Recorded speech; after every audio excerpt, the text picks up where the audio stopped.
in nomine Patris et Filii et Spiritus Sancti. Amen.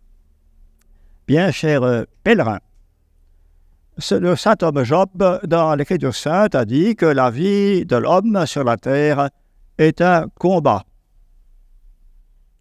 Et saint Thomas d'Aquin, que nous fêtons aujourd'hui pour l'anniversaire de sa canonisation, saint Thomas d'Aquin a vécu toute sa vie pour le combat de la foi, pour mettre en lumière en quoi consiste Dieu. Qui est Dieu? C'est la question qu'il posait tout jeune encore, à l'âge de 5-6 ans, chez les pères bénédictins, où il était élève. Il posait la question à ces pères bénédictins, mais qu'est-ce que Dieu? Et c'est toute sa vie qu'il a cherché qui est Dieu et à mettre en lumière les mystères de Dieu et de notre Seigneur Jésus-Christ. Alors, nous allons tâcher de découvrir ce mystère, mais j'insisterai plutôt sur le combat chrétien, puisque chaque fois que saint Thomas d'Aquin traite d'une vertu chrétienne, que ce soit la foi, l'espérance, la charité, la prudence, etc., il se demande toujours, est-ce que cette vertu-là est la plus grande, est la plus importante? Alors, il répond à la question, est-ce que la vertu de force dans le combat est la plus grande des vertus? Et il dit oui, d'une certaine manière, parce que la vie de l'homme est un combat. Certes, la charité est la plus grande, comme dit saint Paul. La foi vient après, l'espérance également, qui nous montre le but de la vie chrétienne. Ensuite, la prudence qui guide quand même la façon d'exercer notre action. Ensuite, la justice pour rendre justice à Dieu. Honorer le vrai Dieu, l'unique vrai Dieu. Ensuite, la force, dont nous allons parler. Enfin, la tempérance, pour que nous ne laissons pas aller aux tentations et aux passions de notre âme. Mais parlons de la vertu de force et du don de force. Nous avons besoin de cette vertu aujourd'hui où nous souffrons dans notre patrie des lois infâmes qui promettent à notre jeunesse, à nos enfants, à nos petits-enfants, un combat terrible et des tentations horribles. Et par conséquent, nous devons demander à Dieu l'abondance de la vertu de force et du don de force. La vertu de force pour toujours poser des actes bons, que toutes nos actions soient bonnes devant Dieu. Et le don de force afin que nous parvenions à la vie éternelle en Dieu qui est le bien suprême et que nous ne pouvons pas atteindre par nos propres forces. Nous aurons besoin du don du Saint-Esprit qu'on appelle le don de force. En effet, chaque vertu est doublée d'un don du Saint-Esprit. Le don de force, la vertu de force qui est de s'exercer à la vertu sur la terre est doublée par un don qui porte le même nom, le don de force. Mais c'est différent. La vertu, c'est nous qui l'exerçons avec la grâce de Dieu. C'est nous qui nous exerçons à la vertu de force, par exemple, à la prédication de la foi, à dire ouvertement la vérité de la foi. Et en même temps, le don de force nous arrive par ces belles œuvres que nous pratiquons sur la terre. Nous arrivons à la vie éternelle qui dépasse les forces humaines, grâce au don de force. La différence entre les vertus et le don, vous le savez bien, la vertu, c'est nous qui la possédons. Les dons, ce sont des capteurs qui nous font recevoir les inspirations du Saint-Esprit. Voilà. Le don de force est donc un capteur qui nous fait recevoir l'influence de la force du Saint-Esprit. Ceci dit, saint Thomas distingue très bien les deux actes de la vertu de force. La vertu de force, ça c'est attaquer l'adversaire pour le vaincre, pour remporter la victoire sur lui. Et le deuxième acte de la vertu de force, c'est, savoir endurer l'épreuve. Voilà. Pour Dieu. Il ne s'agit plus d'attaquer, mais de supporter avec patience avec longueur de temps, voilà, l'adversité. Et nous sommes placés devant ces circonstances actuelles où nous devons exercer les deux actes de la vertu de force. Et d'abord, j'évoquerai premièrement bien l'attaque, notre attaque, simplement à l'exemple des saints. Saint Pierre, quelques jours après la Pentecôte, encore donc rempli de la vertu et du don de force, se trouve avec Saint Jean à la belle porte du temple à Jérusalem, où il y a un mendiant paralysé qui demande de l'argent. Et Saint Pierre lui répond: « De l'or et de l'argent, je n'en ai pas, mais ce que j'ai, je te le donne. Au nom de Jésus-Christ, lève-toi et marche. » Et aussitôt, le paralysé, le mendiant se lève et marche. Nous voyons ici, eh bien, la victoire remportée par Saint Pierre par l'affirmation du pouvoir de notre Seigneur Jésus-Christ. La puissance de l'intercession de notre Seigneur Jésus-Christ. Qui avait dit à ses apôtres: « Vous ferez des miracles, et même de plus grands miracles que moi, par le don de la vertu de force. » Et bien sûr, Saint Pierre va être arrêté, mis en prison, et puis être délivré miraculeusement par un ange. Voilà. Donc, l'exemple du premier pape, sa victoire qu'il a remportée par cette prédication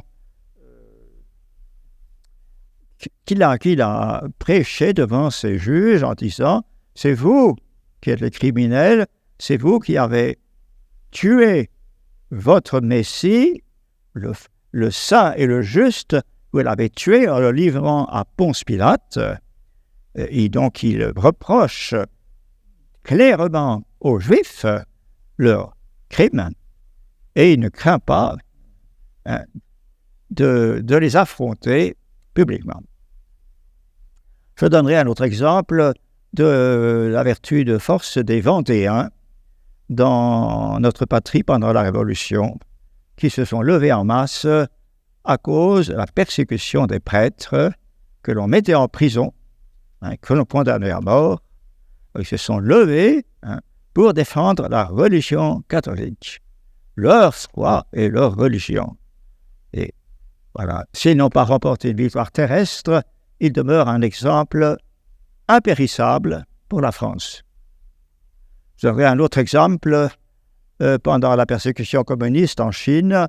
Rosa Fu, c'est une catholique, une fidèle catholique qui avait 25 ans, membre de la Légion de Marie, qui est arrêtée par les communistes, et on lui demande: « Qu'est-ce que vous faites ?» Et on la condamne parce qu'elle est complice du Vatican contre la Chine, etc. Bien, c'est toujours fausse accusation. Elle est condamnée à 25 ans de travaux forcés. 25 ans de travaux forcés. Elle a 25 ans. C'est donc 25 ans après, quand elle aura 50 ans, qu'elle va être libérée. Pendant 25 ans, elle a enduré la persécution, la prison, les camps de travail, les conditions, la faim, la soif, voilà. Bon, alors c'est un exemple, si vous voulez, de patience.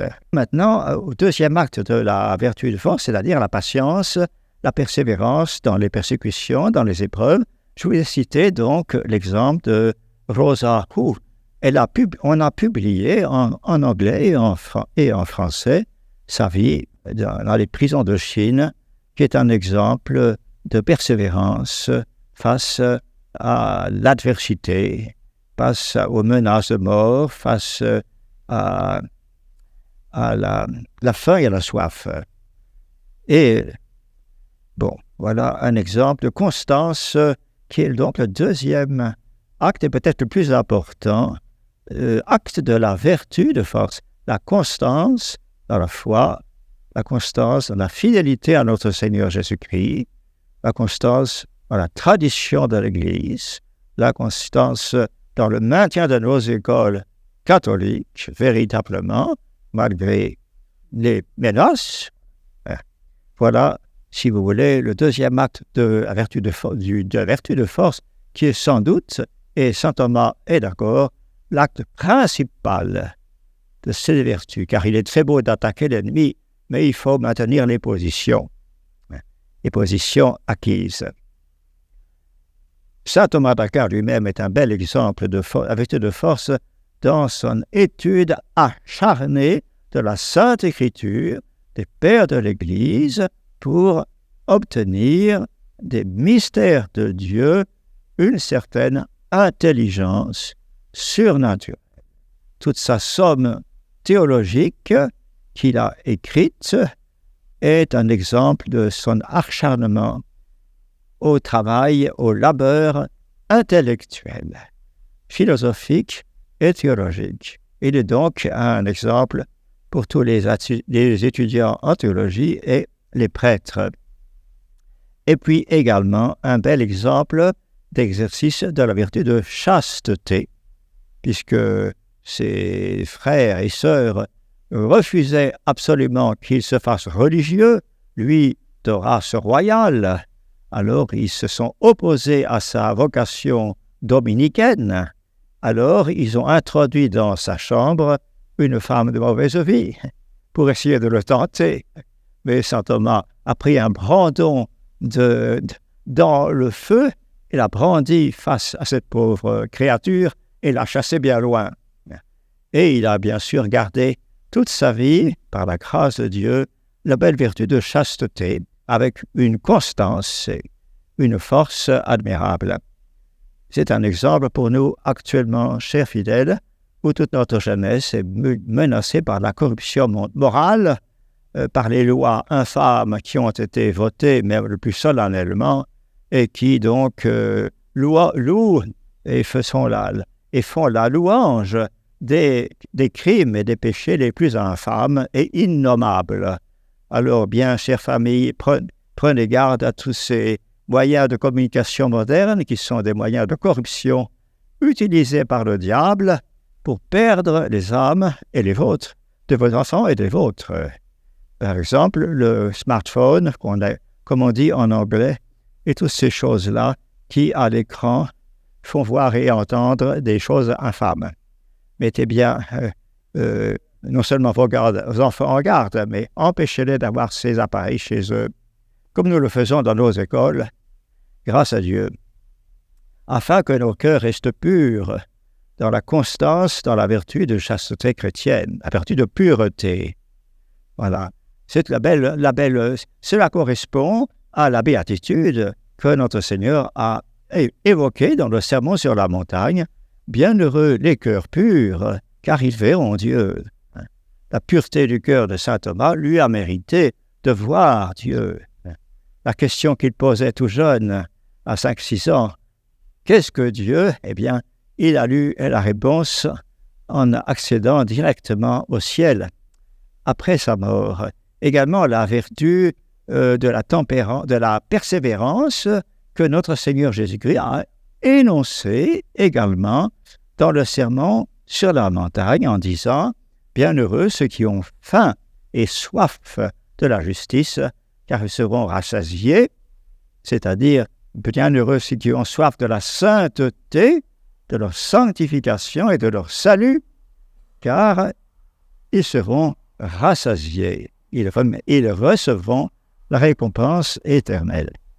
Et pour cette récompense éternelle, plus que jamais, nous aurons besoin du Saint-Esprit et du don de force, puisque cette œuvre ultime de notre vie nécessite une assistance particulière du Saint-Esprit, qui est le don de force.